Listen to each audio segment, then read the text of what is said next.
dostlar, hər vaxtınız xeyirli olsun. Biz bu günlərim əlifbamızın qalan hissəsini öyrənəcəyik. Deməli, növbəti hərfimiz F hərfidir. Gördüyünüz kimi F hərfi 9-a bənzəyir və biraz ayağı uzundur. Hərfin adı əlifba sırasında F'dir, amma özü F samitini bildirir. Və F'nın əvvəli, F'nın ortası və F'nın sonu formatında yazılır. Və 3 formanın da birləşmə formasına baxdığımız zaman görürük ki, bu şəkildə olur. Fə, fi, fu şəklində olur. Daha sonra isə fə hərfinə bənzəyən növbəti bir hərfimiz var. Qaf hərfidir. Bu hərfimiz qaf. Q'nı bildirir, amma normalda Azərbaycan dilində olan bir Q kimi bildirilmir də. Yəni bu Q'mız biraz daha boğazın tən ortasından gələn bir Q'dır. Q. Baxın, bu formada istifadə olunmalıdır.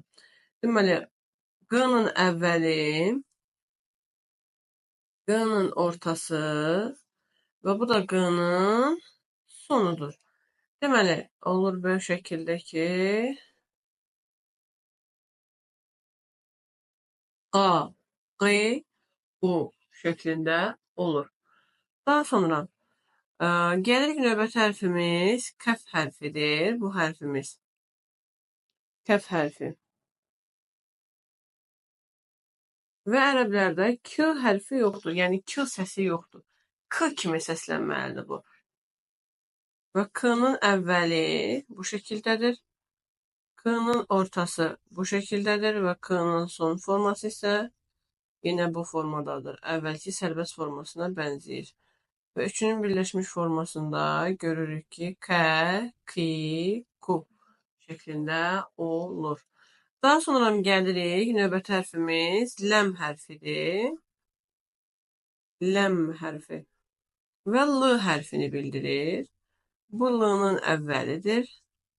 Bu L'nın sonudur. Ortasıdır daha doğrusu. Bu da L'nın sonudur. Son formasını görürsünüz. Daha biraz alçaqda da oturacağı. Və üçünü eyni zamanda birləşdirdiyimiz zaman olur Lə, Li, Lu şəklində olur.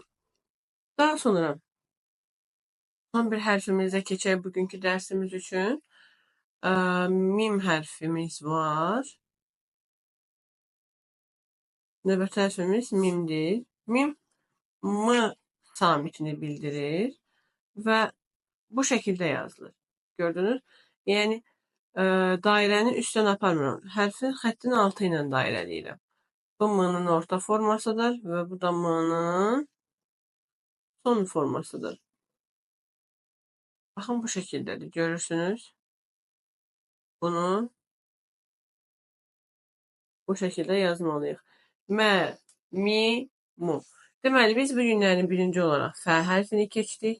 F hərfi sanki 9-a bənzəyir, üzərində bir nöqtədir. F, fi, fu şəklində olur. Daha sonra qaf hərfini keçdik. Qaf hərfi bizdən fərqli olur, daha qalın, daha boğazın ortasından çıxan bir qadır. Q samitidir, yəni. Qa, qi, u şəklində olur. Və növbəti hərfimiz kəfdir. Kəfdə də gördüyünüz kimi Q səsini işlədə bilmərik. K səsini işlətməliyik. Yəni ərəblərdə Q deyil. Misal üçün zəlikə deyə bilmərik. Zəlikə deməliyik. K-la deməliyik. Və burada olur K, Ki, Ku. Bu şəkildə olur. Daha sonra gəlir ləm hərfi. Ləm hərfi isə L samitini bildirir. Lə, li, lu şəklindədir. Və ondan sonra gəlir mim hərfi.